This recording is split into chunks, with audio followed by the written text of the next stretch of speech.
Makes me so angry. Hello. Oh, I almost called him Facebook. YouTube. Hello, YouTubes. Hello, Cruelis Effect friends. Well, now I just heard myself on your speaker. Oh, good. Can you hear yourself on the speaker? Whoa. Did you just... I haven't done anything. I'm echoing like... you've got speakers on in the room. That's what it really sounds like. No, I don't. No, it's your speakers. You just... I don't have speakers the feed on. Only these.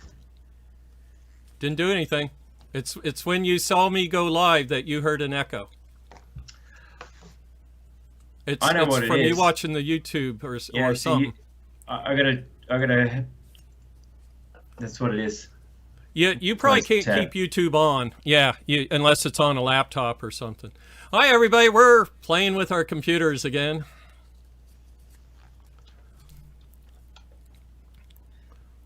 I'm sorry. So we are being told that the audio is good. Yeah, it is. So, and you're good to me. I'm no longer hearing my echo in the YouTube. Very good. So we're good to go. Let's do this. All right. Hello, Cleveland. No, I'm sorry, YouTube. Rock on. So, right. What are we talking about? So last week we talked about caps again, and you have what looks to be something on your desk there on your little whiteboard that's a resonance. Well, it's where we obtain the impedance plot of a cap. So if you look at the traditional impedance of an ideal capacitor, it looks like the purple bit, right? So we have the capacitive reactance XC is 1 over 2 pi f. 2 pi c. Yeah, it's 2 pi fc. It's 2 pi fc. So it's as you go up in frequency, your impedance drops. So the capacitor you've got, so F is there too, 2 pi fc or omega c. Right. So I'm used to. Right, because there's definitely a frequency component in there. And I keep reading it knowing what it says, so I screwed up there. Yeah, but on the other side, you got an inductor, 2 pi FL. Yeah. Right? But actually, a real capacitor has lead inductance. We talked about that. And like that. Some leakage resistance. Yep. Or that could be called dielectric losses, actually. Some caps have leakage, but usually only the high value, electrolytics. Now, Lee Ritchie mentioned that there was a series of capacitors that had a built-in bypass resistor, which lessened the Q, which lessened the stiffness of that curve we were just showing. Yeah. But they've stopped making them, and he said, I think that he implied he thought that they worked, but that the industry kind of gave up on it. So I don't want to paraphrase him too much. But that I went back and looked through the SI mailing list, and I found him talking about decoupling caps with built-in parallel resistors. But they're obsolete now. They stopped using them. Yeah, maybe for a brief time it was a suitable workaround. I wouldn't be inclined to use something like that. It just the engineer in me looks at that and says, why introduce loss? And there's other loads already on the net, and they have an effect, and you can't really, without going to great lengths and cost of simulating using very expensive tools, you can't really predict. So it just generates heat. So the main thing I tell people is a capacitor is a high-pass filter. And the way we know it's a high-pass and not a low-pass is to picture the plates, that air gap. And obviously DC can't get through it, so it's a high-pass filter, whereas a coil, which is an inductor, which is a piece of copper a lot of times, you can't stop the direct current going through it. So it's a low-pass filter at the heart of it. Now, I'm not talking eddy currents and stuff like that. But so the combination of capacitance and inductance gives us a low-pass filter and a high-pass filter, and they generally meet somewhere in your spectrum, and that's the resonant point of the circuit, or in our case, we were talking about decoupling caps. Right. The bottom line is they become a tank at some point. Yes.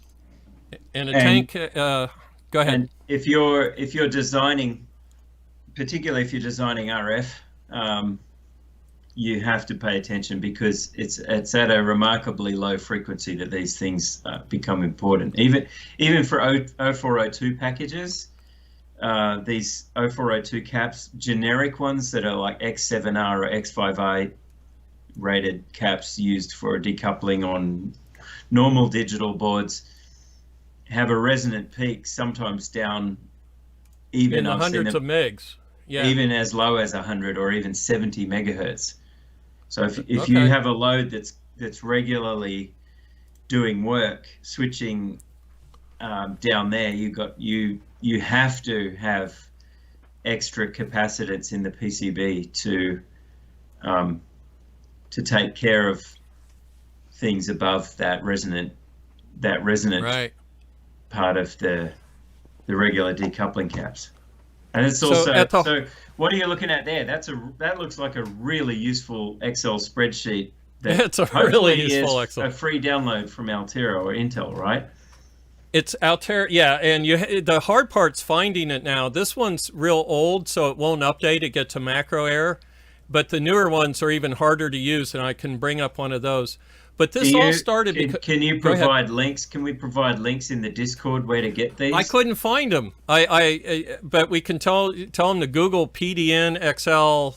Are you allowed to share it? Because this was a free tool back in the day. So yes. I'm sure Intel or Altera wouldn't have a problem with you sharing it, right? On the no, Discord. but it's no longer where it was, is what I'm saying. So I have to find it again. So this is from my old file server here. But at the heart of it, somebody had asked, why stagger different capacitive values? And if we look, and you have to look through this, here's one of those curves that resonates right here.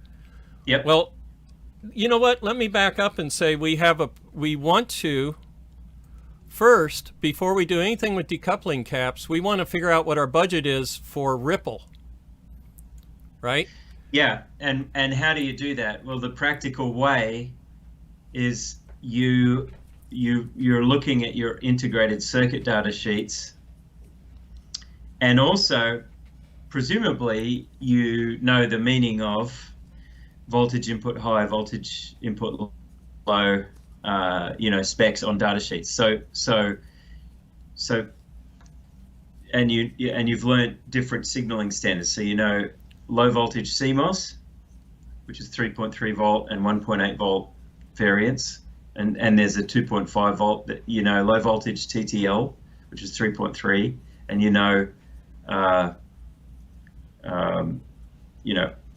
regular TTL, and all. Right. There's all these different standards, and they all have a guaranteed logic 1 level and a guaranteed logic 0 level. Right. And you don't want to be in between. There's noise margins, so you have a certain tolerance for ringing and sagging of the signal, and you need to know what's your tolerance. Now, if your microcontroller or whatever it is,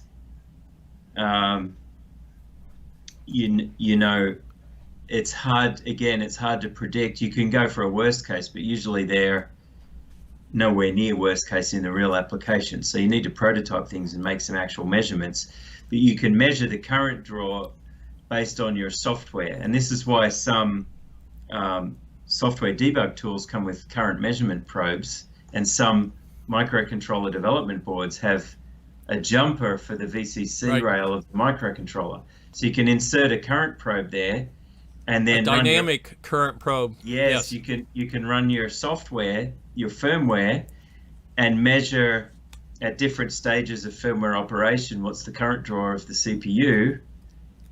And from the data sheet it says you can't have the power supply voltage go below this minimum threshold in the ratings table, and that gives you your margin.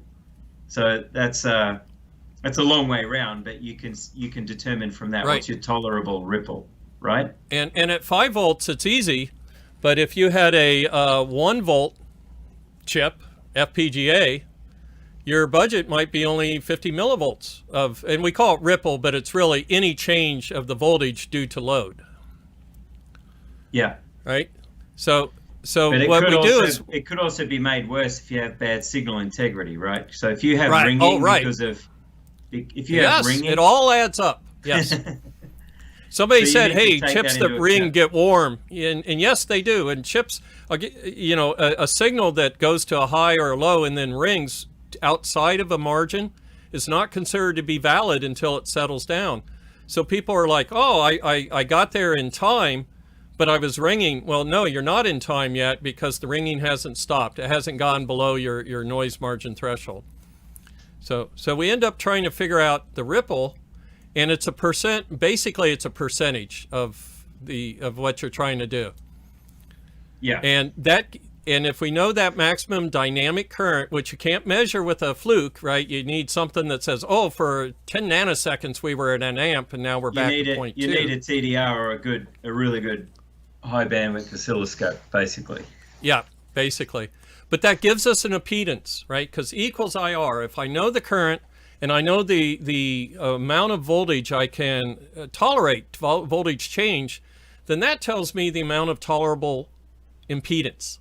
Right? But what impedance are we talking about here? Are we talking net impedance? That's a great or question. Power supply impedance. Which one? It's the power supply, the PDN, the power distribution network. So Right. that's actually the theme for today, is we are talking about the power distribution to the chip, not the actual signals themselves.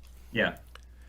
And Because so we go back to people this. think of the signals all the time, and you're doing that because that's most of the work in designing the board is routing signals. But your Right. PDN is even more important, arguably, or just as important.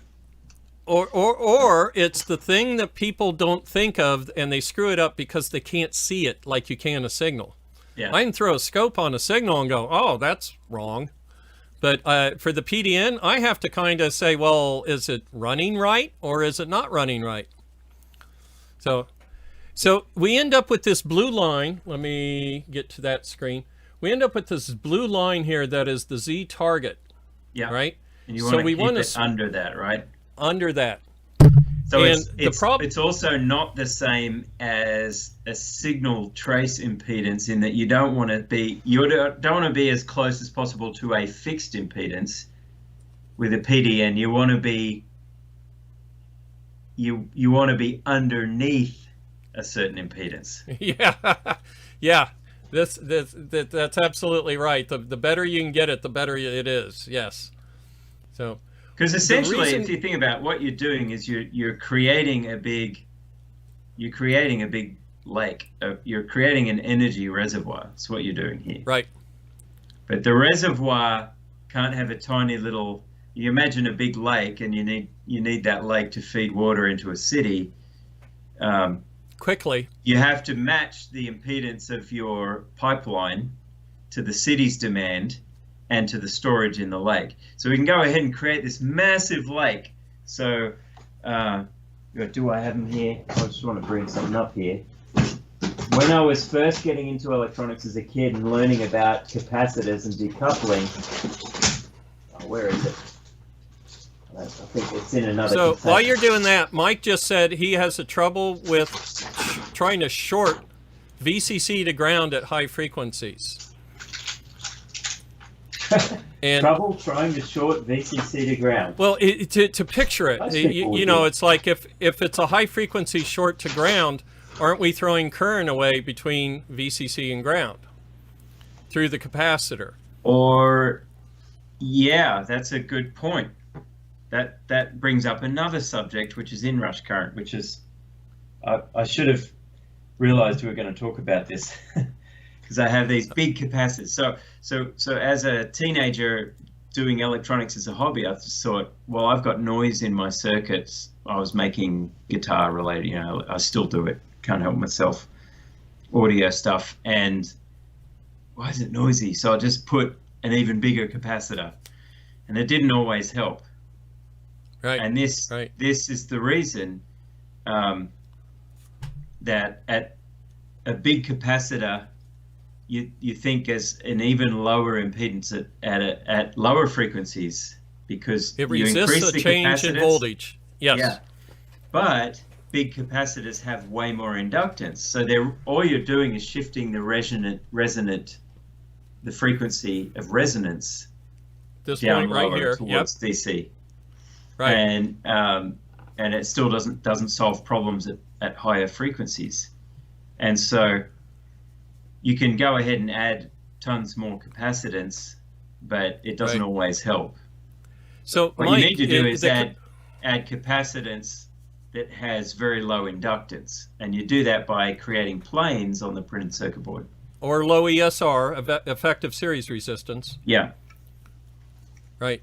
So a capacitor works by resisting a change in voltage. And so, yes, it's like throwing itself on the grenade. If there is a noise spike, its job is to modulate that noise spike by conducting it, and resists a change in voltage by allowing a change in current through it. Whereas a coil, an inductor, tries to resist a change in current, which means that when you go to suddenly use more water, to use your water analogy, suddenly the pipe isn't big enough and the water level drops. Yeah. So yeah. Go ahead. So well, impedance. I just wanted to point out that the water reservoir thing, because it's actually exactly the same problem, and mechanical engineers also understand impedance just like electrical engineers do, and it's all this very similar, if not the same, kinds of math in certain situations like this. Right. If they work with springs, yeah, they'll show a spring to a grounded object, and for us that's an inductor to or a capacitor to a grounded object. Yeah.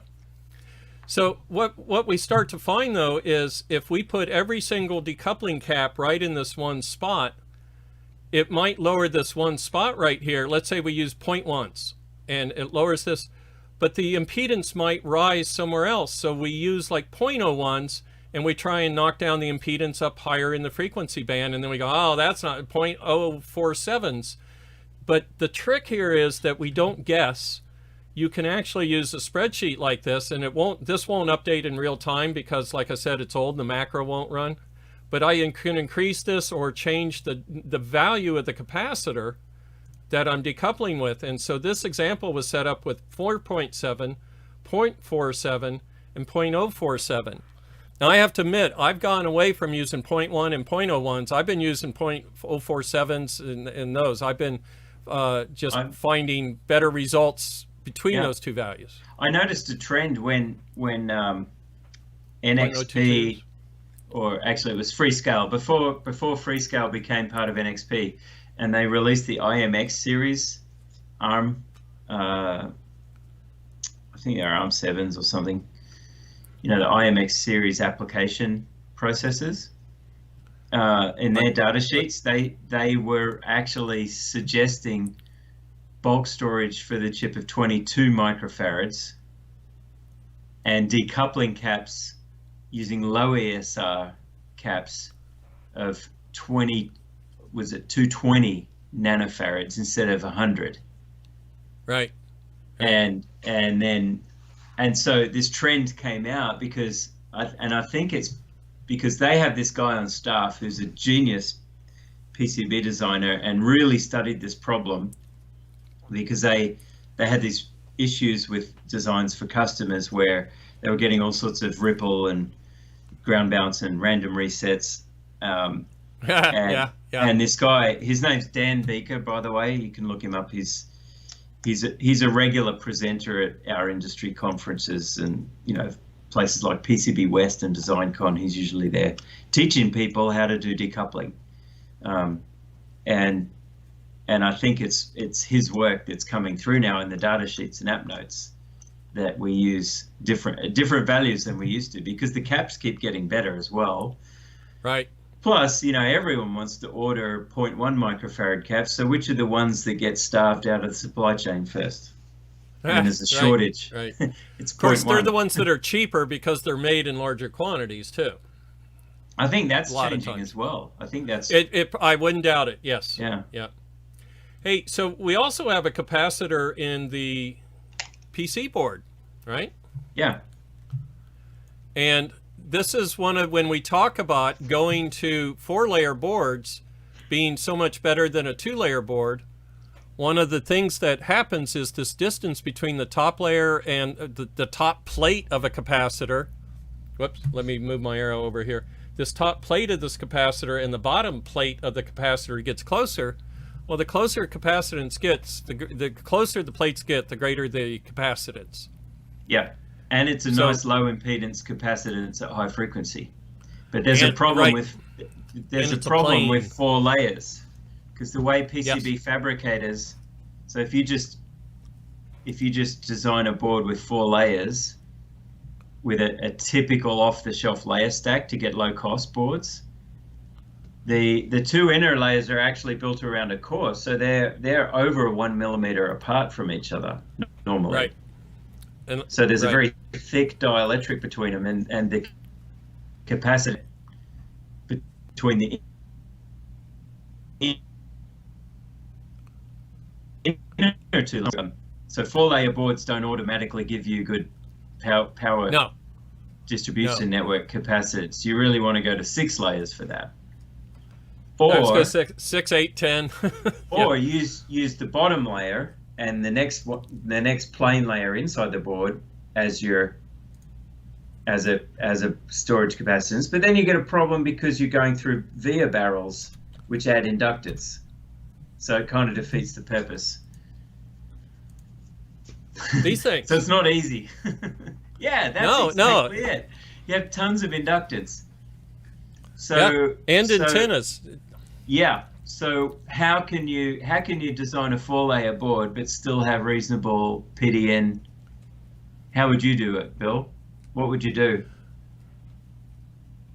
If you need a 4-layer, if 4 layers dictated by cost, you do other things to work with the 4-layer.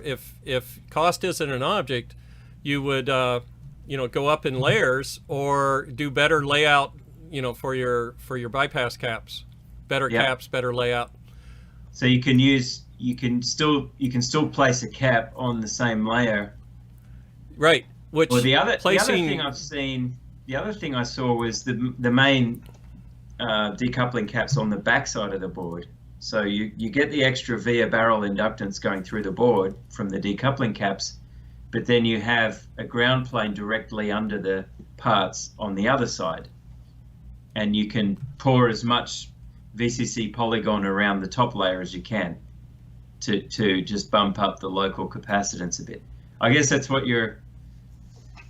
this one doesn't really show top versus bottom like I wanted to. I do have that in a different one here. Let me bring up that one. Let me bring this one down. But this is showing a 6-layer board on the right there that does give you good capacitance on the middle of the board, but you're still going through a little bit of via inductance to get to the surface. There you go. There's a good example of a cap on the top of the board next to a FPGA, a BGA.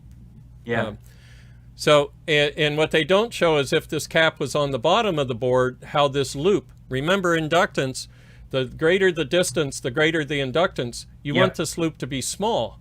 But if you had to go sync all the way through that millimeter core you were talking about, this is going to be a bigger loop. It's going to be bigger inductance. But wait a minute, I can't put this decoupling cap right under the FPGA and still have it on top of the board. So it's like everything, it's a trade-off. Yeah. And so when I was at Altium and we had a hardware design team doing FPGA boards like the Nano board, I don't have one of them kicking around here, right?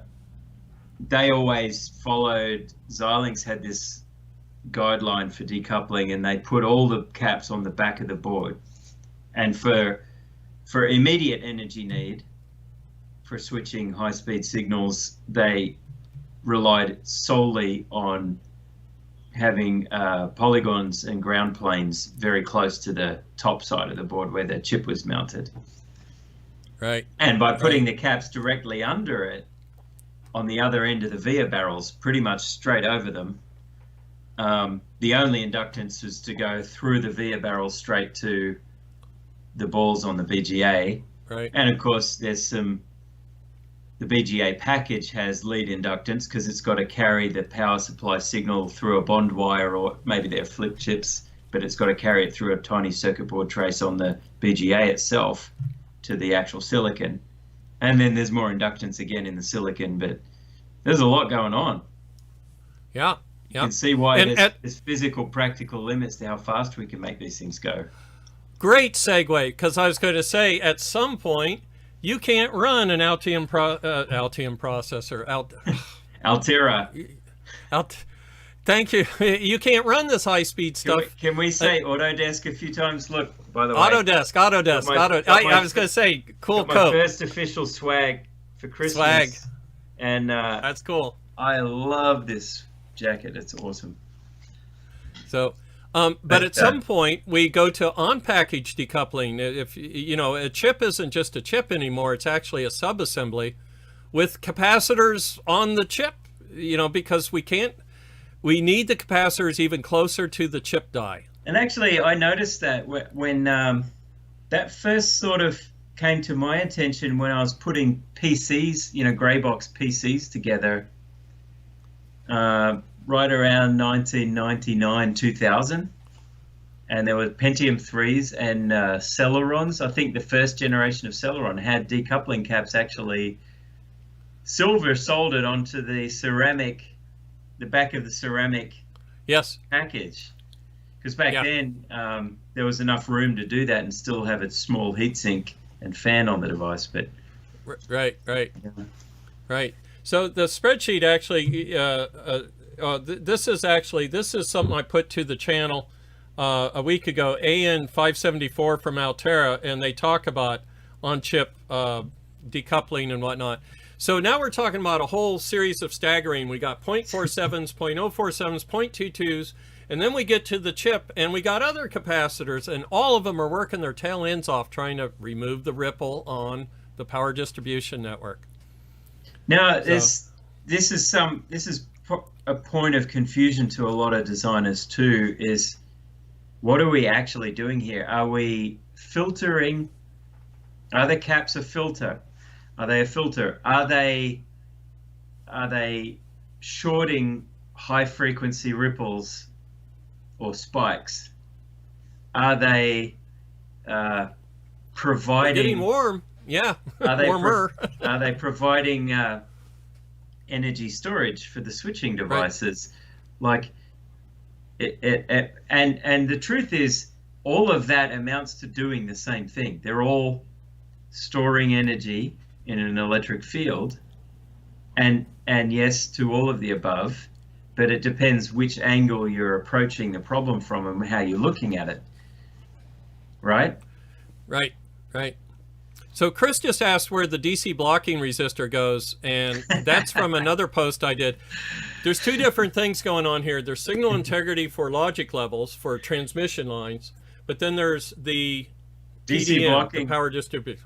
DC blocking came up, I think, also related to us talking about tubes last week. We were talking about analog valve audio, and it's not DC blocking, it's called a grid block. A grid block resistor. So that's a whole other subject for another day.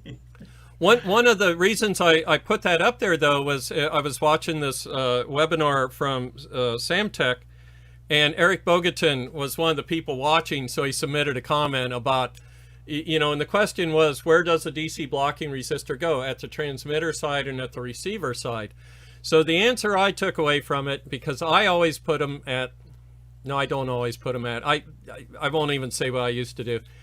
They saying that it doesn't matter where the resistor, where the DC blocking capacitor is, anywhere in that transmission line. Right, but the terminology on our Discord was a DC blocking resistor, and I just sort of resistor. I see what I mean, what I want to see. Don't mind me. I'm old. We were smirking because we're like, that's Bill's sense of humor there. He's yeah. Well, it's like I forgot the F, you know, because for me, 2 pi F, 2 pi, it's all tau anyways, right? So I'm used to thinking omega. Yeah, that's why it's And just for, because I know there's Omega, some baby high Omega. schoolers too who might be watching, which is really awesome, by the way, guys. I encourage and exhort you to establish a career in PCB level electronics engineering, because it is so highly in demand and it's only going to increase. I tell you, there's a lot of people that kind of do it. There's a lot of people that do a bit of hardware as a hobby, but there are very few people who really understand PCB signal integrity in these subjects, and they're very. If you get some electronics training under your belt and you get CID plus certified, you don't need to do that to be a great board designer, but it puts you on lists and people start to know who you are, and you can have a good career. I'm just saying, and it's fun. It's like, who doesn't like routing boards in CAD? Honestly, right. I know there's a lot of people who hate that, but I don't like doing the last 20%. Yeah. I just find it's puzzle solving, and it's kind of, you get in the zone, and the time when I'm doing it, time just blasts past. Like it's definitely a state of flow for me and a lot of other people I know. So I just think, and to get paid to get into flow, that's living the dream. I subcontract out. If I have a big job, when I get to the actual routing, the sitting there drooling while connecting 1,000 nets, I sub that out to a friend of mine who he does the flow like you. I'm an engineer still at heart, and so my mind's still up here and not down here at the board. You're in the schematic, and you're doing the math and designing the actual circuit, and I find flow in that as well. I like to do both. Not everyone likes to do both, but I'm probably burnt out on doing both. It's kind of like I was, I come from the tape days as well, right? So there it was, you could only go so fast, and you needed a guy to be laying your tape for you, or you would be doing your engineering work. Yeah, if we had to still design boards with tape and Mylar, I would run like hell from a job like that. That sounds like. And manual checking. Oh, that sounds like being in a work camp to me. Yeah. So now, as an engineer, little bits of ruby lith all in your. Well, I don't have any hair; it would get on my head, but you know what I mean. Right. That old way of designing, I can't stand. I would want to be the engineer and just draw a schematic on paper and say, this is the circuit, go build it. But because we have really good electronics CAD now, right, and mechanical we CAD, hand entered our net list. Yeah, we used to hand type the net list, and then one guy would read it while another guy yellowed the schematic, and we had to make sure the net list was good. And then we had to take the net list versus the tape. Cross probe. That's what you call analog cross probe. Yeah. And then we had to sit there and do it to the board, and the designer would be inking the board with a yellow marker, and I'd be inking the schematic with the yellow marker, and then the net list, and we'd have to do it. And if you made a change, you pretty much had to do it all from scratch. Again, you couldn't trust just doing the change sometimes. Ouch. So yeah, that's getting old. Why do we need local energy storage for digital electronics? Because of the changing demand of current. And what it helps, one of the, we talk about books. I don't have it here on my desk right now, but one of my favorite books is the Handbook of Black Magic, High Speed. Have you got it handy, just to show people the cover? High Speed Digital Design Handbook of Black Magic by Howard Johnson, Dr. Howard Johnson. Dr. Howard Johnson. That's the book. Howie. So, that book is worth the money. It's quite expensive, but it's a reference every modern electronics designer should have. So Howard, please send me a royalty for advertising for you later. Oh, he's retired. Yeah. I know. Hey, so this one's free. He retired off training that. Yeah. Right. I had a friend at Microsoft that he was one of their SI instructors at Microsoft as a thing. This one was free. You mentioned the cost. There is still some good, tons of good signal integrity information back from the Meikle, which is ECL, Motorola's ECL, emitter coupled logic. Though there is something wrong in here, I forget what it is, but there is one thing wrong in the book where we've since moved on from what we thought was reality back then. But it's got the math if you want to know how to calculate this stuff. Oh, there you go. There's a reflection bouncing back and forth. The standard ladder. I call them ladder drawings. I don't know what they're called these days. Yep. So hey. I'm just wanting to quickly draw some equivalent circuitry just to highlight for people what's really going on. So I'm just forgive me if I seem distracted for a second here. Well, but do you want to do a screen share and I'll throw it up there? Sure. What I want to do is show. I'm just going to do a really somebody's name drop in here. I would have done this by hand. But yeah, let me share my screen. Somebody's talking about Lee Ritchie, John Zayson. Let's see who else names did it. Oh, I saw Istvan Novak's in there. Oh yeah, Sandler. Can you see this? I'm just sharing through Skype. Hang on, I have to change the audio and done and. Right, so I'm just. This is my effectively my digital whiteboard here. So you can see here's what's equivalent. I'm just going to draw. Let's go to, I don't know. Let me go to the symbols layer and draw a dashed line here real quick, just to separate some things.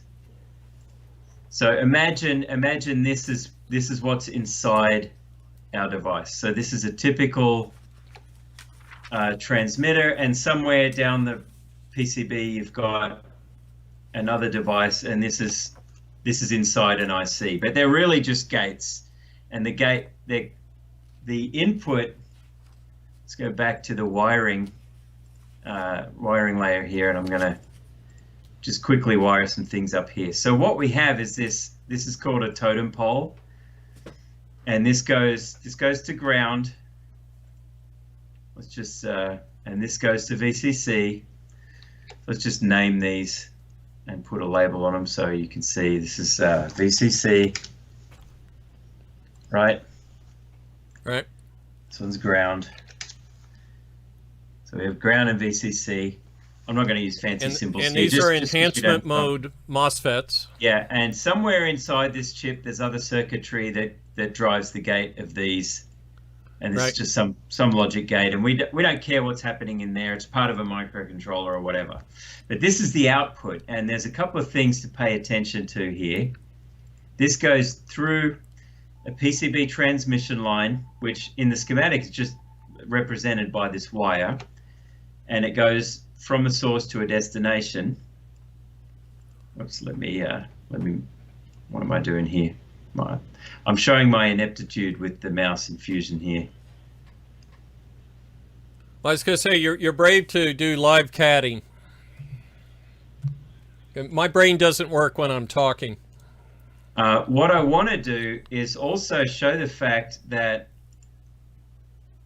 somewhere on the circuit board we have a ground reference. So this is should be an unbroken plane.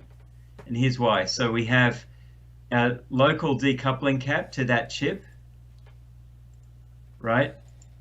And it connects ideally as closely as possible to the power and ground pins of that chip.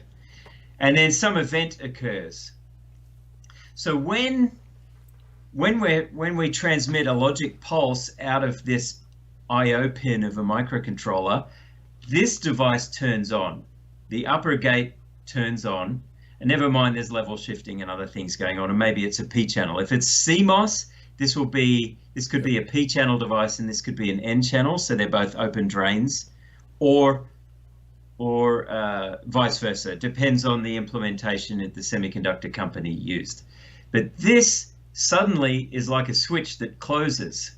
So now you have a loop, a current loop that's shorting VCC to the output through this gate.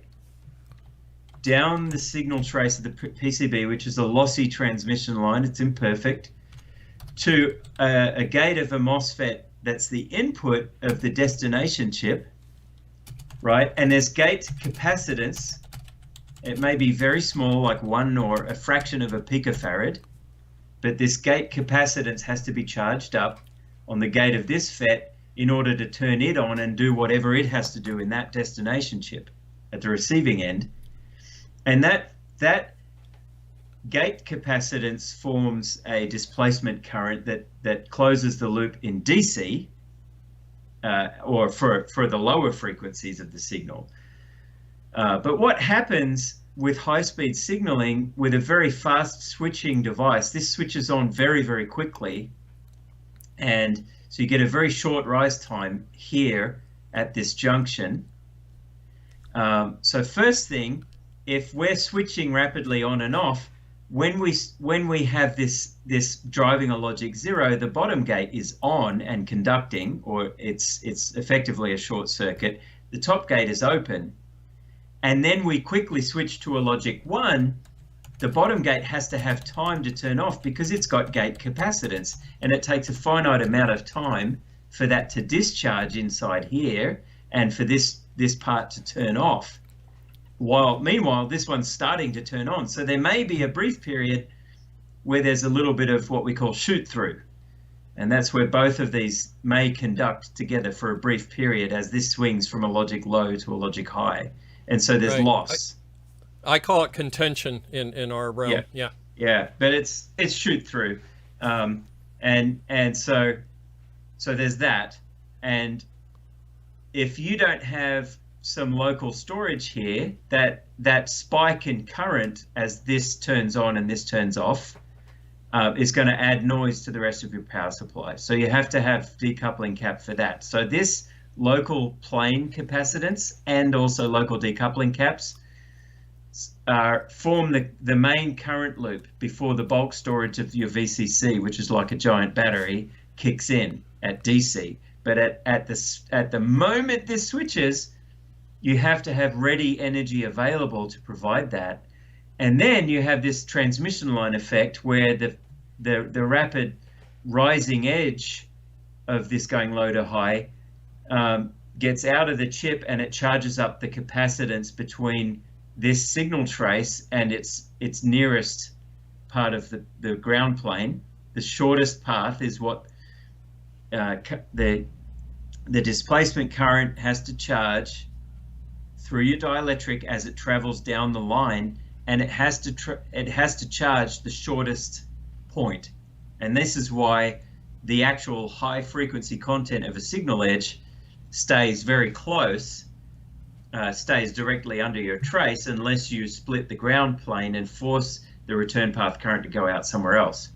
And this is the kind of stuff that's deeply and very clearly discussed in that Howard Johnson book, and why I recommend it, because he's got all the diagrams and the step-by-step analysis of what actually happens in plain English. It's super easy to understand, and it makes you a better board designer, because even though we're mainly designing our electronics in a schematic, when it comes time to the layout, you're aware of where things are going and what, this trace has to charge up with plane directly underneath it. And if you go through a connector and a cable and you've got multiple signals, but they're sharing a ground, then you also recognize that there may be multiple signals with sharing the same return path. And that's how crosstalk happens.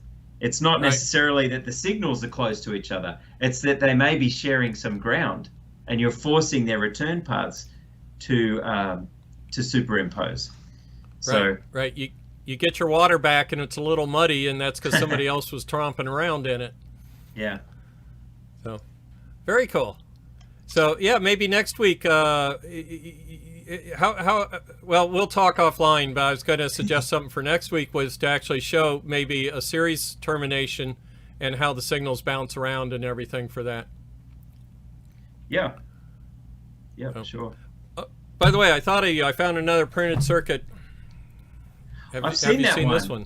Yeah, I don't have a copy. I saw it at the college library before I got into working in CAD software, I was teaching industrial electronics at college for a while, and they had this in the tech library. I checked it out and thumbed through it for a week or two. It's another good one. Right. Well, and these are from the days before the internet. This was our internet. We had to have libraries of these kind of books, reference books. I mean, literally all my books sitting here are all thicknesses like that. And I used to use the heck out of this one, the CRC manual for chemistry and physics. Cool. Does it discuss high energy chemistry? Absolutely. Absolutely. My dad called me one time and needed to know the different KeV for something, and he was doing phosphoretic deposition of ceramics. My dad's a ceramic engineer. What does that mean? What does that even mean? Well, think about how do you get a ceramic to plate to an object, right? If the ceramic itself is non-conductive, it won't be attracted to the electrode by itself. So how do you coat something with ceramics? Well, phosphoretic, if I'm getting the word right, is where the slurry is still conductive and it drags the ceramic particles along by chemical resistance and slams them into the target and where they combine. So it's like using electrical It's like physics. using tennis balls to chase your cat across the room. Yeah. That's brilliant. Eventually, you'll get the cat to stick to the wall if you shoot it enough with tennis balls. Yeah. You are a treasure trove of really unique experience and information, I've got to say. Well, you know, somewhere around here, I have by the way, I was talking about, when we were talking about doing pyro, I mentioned I did the stage, I had said road crew, but I meant stage crew, the local crew, you know, that they show up and we know where everything is. For Brownsville Station, they're the people that did Smoking in the Boys' Room was their hit back in my era, back in the 70s. But I have a picture, I'll have to try and pull it out. I only have a small pile of pictures from my life. I just never took pictures. But one of them is one of the pyros going off for Smoking, or for Brownsville Station. So I'll have to pull that out sometime. It's a good one. Yeah. So what else can we talk about? Well, I have actually this whole time not looked at any of the comments because I've got a crane over here. I've been watching them for you. Yeah. So what have we got here? Oh, sputter. Somebody mentioned sputter. Yeah, Chris is sharing his knowledge of the semiconductor process and how it affects all this too. Of course it does. And I can't comment on that, unfortunately, Chris, because I've never been a chip designer. Yeah, I only worked and drank with chip designers, but they showed me how to look into the chip, and I showed them how to look out of the chip, because one of the problems we had back then was a chip designer, his life ended at the pad, and it's like no. Let me tell you about what you're driving on the system, because the capacitance they're driving reflects further into that circuit. When you showed the gates of those drivers, we had a rule of thumb that says 1/10 of the capacitance of the line you're driving is visible at the gate. So even the pre-driver has to drive capacitance if the output driver has a big capacitive load.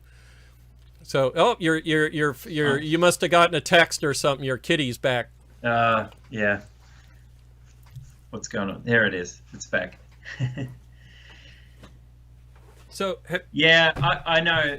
Even today, looking at some of these chip data sheets, I swear that the semiconductor, maybe it's not them, maybe it is the package designers who are technically these days, they're basically like PCB designers. They're just using more expensive tools. But I swear they're not thinking about the people who have to implement the part quite often, even today. Some of them have gotten better over time. They've gotten better for layout, but I tell you, some parts, it's like, I can't use this because it's going to add 100 hours to my PCB design time. Right. Or the really frustrating thing, there's all these wonderful IOs added to a microcontroller, and the unique combination I want to use seems like it's always impossible to get with the pin muxing. It's like, can you see this? We had talked about op-amp outputs. Yep. You talked about it actually, and so I thought I'd bring it up to show just how non-linear an op-amp output looks like on paper. There's even a resistor in there. Well, actually, Bill, do you have a storage scope that's got the resolution to catch some of this? Like we could actually put a high-speed signal through an op-amp and look at the input and compare it to the output. Sometime. Yeah, I have a 5 giga sample per second scope. Yeah, see, I only have I'm still working with a 1 giga sample a second, so it's not really up to the task of doing that. But it would be interesting, I think, to look at a few. And if you have in your drawers some old stock op-amps, like the old CLO 71 or 741s versus current silicon revisions. This is an old one here. Yeah, because this is a 308. They keep revising them, and it would be interesting just to do some visual comparison of slew rates and things like that. Right. So, and Chris hit it on the head. These things are useful because of negative feedback, which then can help linearize all these nonlinear components. Yep. And by the way, I met the guy who designed the LM308, Tom Fredrickson, back when he worked for National. I'm sure he's probably passed away by then because I was a young sprout.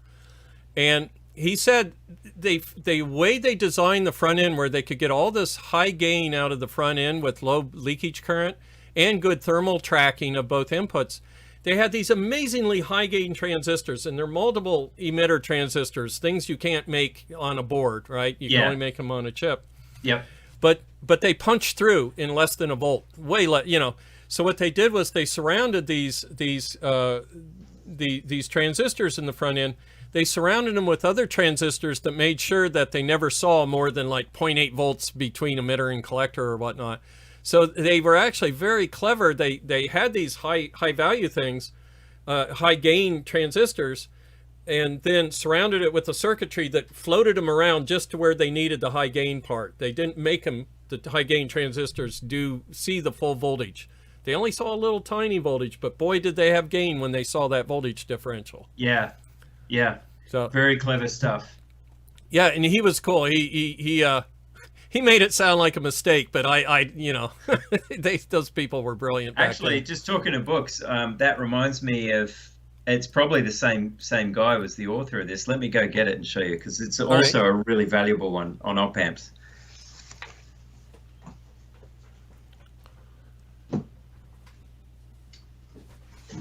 Oh, I didn't bring down my. I had some more books. I didn't bring them down, but here's one. So actually, this one's written by.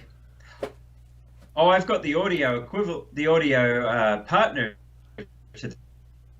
Right. This was back when video was. Oh, it features HD TV. Ooh. You're breaking up. I dropped out, didn't I? Yeah. Am I back again? You're back. Yeah. So it's not the chap you mentioned, but this is Walter Jung. I don't know if he's still alive either. Oh, Jung. Yeah. Jung, however you pronounce his name. Walter Jung. IC Op-Amp Cookbook. If you can get your hands on this is also an excellent resource. So he does discuss theory quite a bit up front, but then the whole rest of the book is a treasure trove of internal analysis of different parts that were on the market at the time. It's old now, so there's much newer ones now, but lots of different applications, tons of application circuits. Basically, anything that you could possibly do with an op-amp is documented in this book. And he discussed the differences, like this one here. This is the inside of a CA 3140. I don't think you can get these on the market now, but they've got modern equivalents. And you see how they use, for the high gain diff pair on the input, they're using MOSFETs for this one. And Right. they have one MOSFET on the output stage all the way over there, which is really just protection.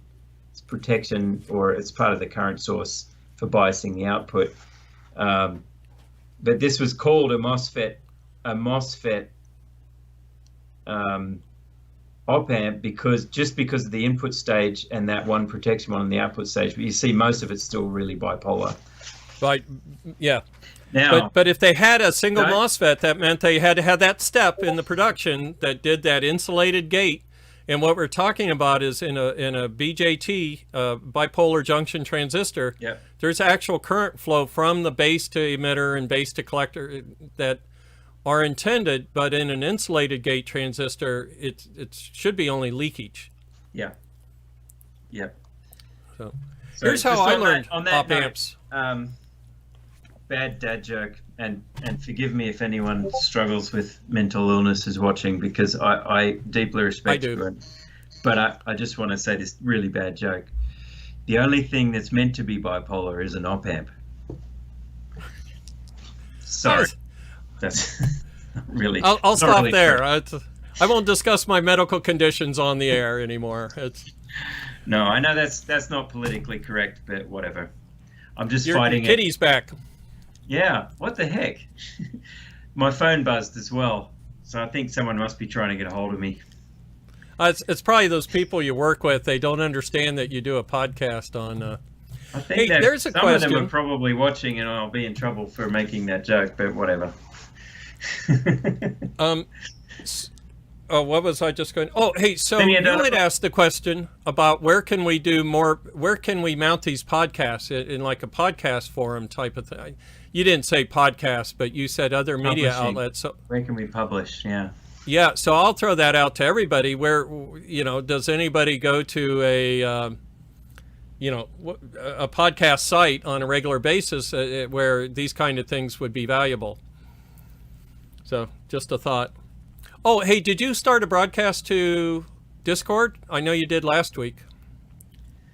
Sorry, I was looking at the chat when you said that. Please ask me again. What was the question, Bill?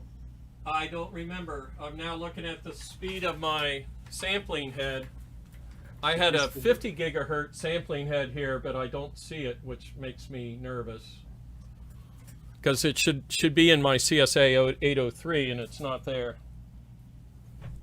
Oh, the CSA 803, yeah. And Mike popped up on Discord that he's got a photo of a printout of Leo Bodnar's pulsar measured on a CSA 803. Leo Bodnar actually sends it with... Yeah. When you buy a pulsar, you actually get the printout with it. It's showing that it's like so many picoseconds. Yep. So that indicates... So Mike's saying you've got no excuse. You should be able to measure some of this stuff at really high edge rates. So we should give that a try. The thing, I'm near the end of my career, and I'm not as inspired as I once was to go hook something up to go see something I've already seen. I'm just not. No, I hate to say it that way, but Bill, you're ready to start. Now it's your turn to pay it forward and educate. Well, that's what I was getting ready to say. I'm getting ready to start auctioning off the equipment. It's kind of, I don't know that I'll fix a high-speed anything in the rest of my life. I don't know. So, well, give me first right of refusal first, okay? Okay. So what I was showing here, though, is I bought my first, this is a National Semiconductor, the first linear data book, and I got it from Radio Shack. This is June of 1976, this book. So this is how I learned op-amps. And you can see the pages are yellowed and everything.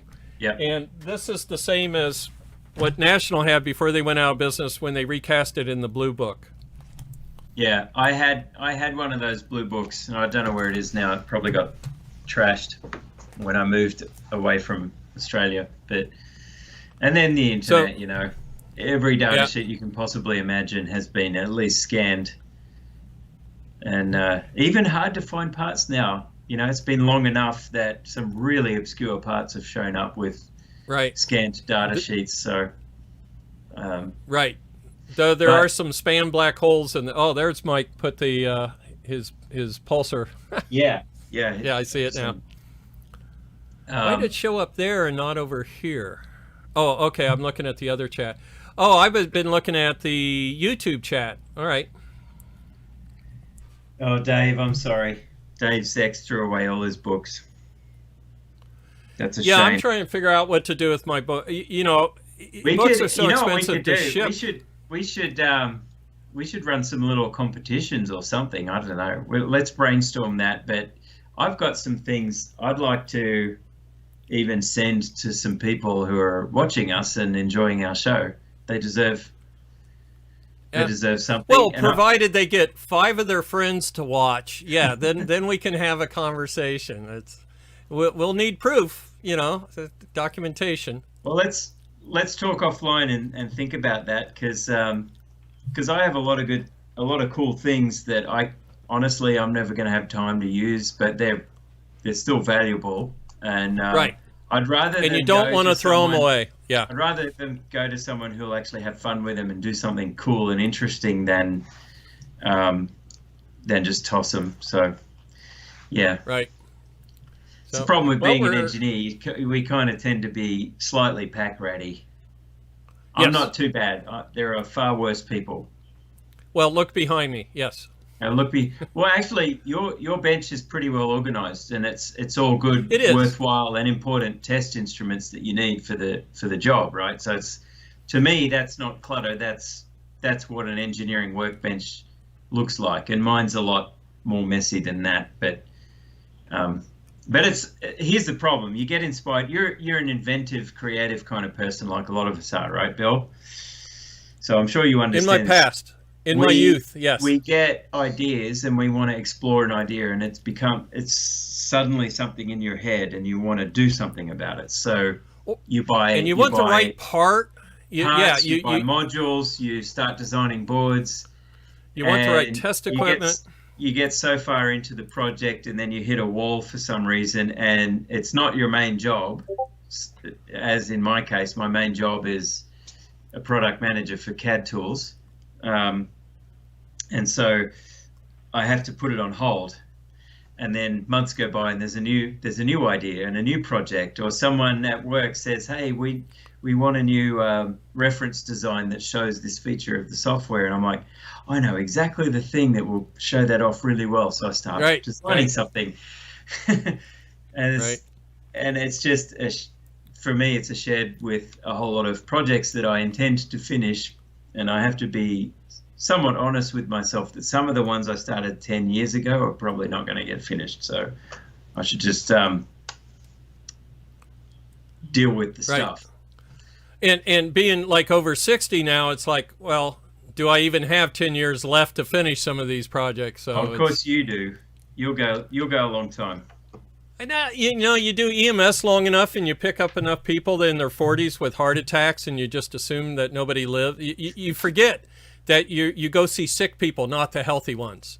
And you get biased towards seeing like dementia at age 55.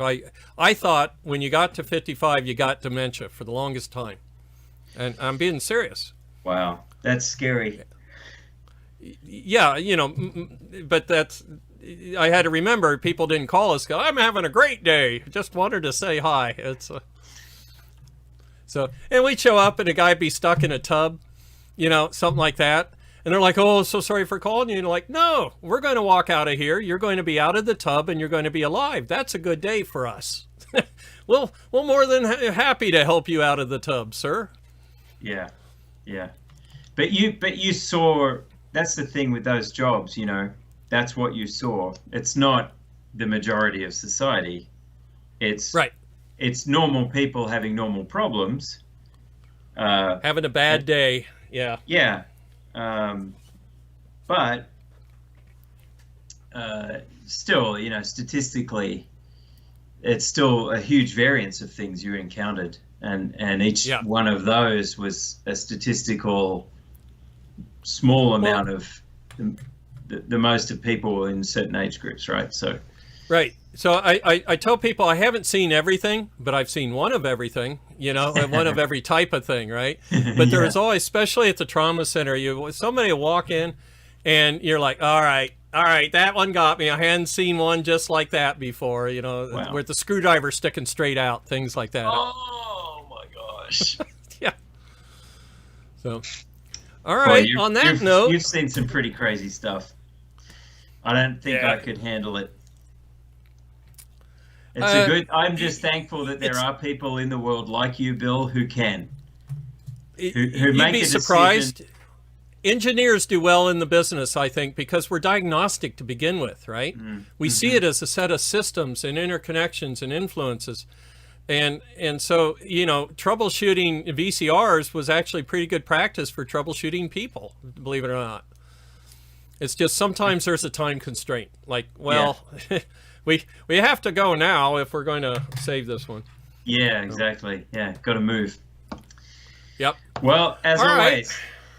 Yes, good seeing you again, my friend. Good seeing everybody. This This looked like it was going to fall on the floor on my end technically, and then it started working. So yeah, I think we finally got a production.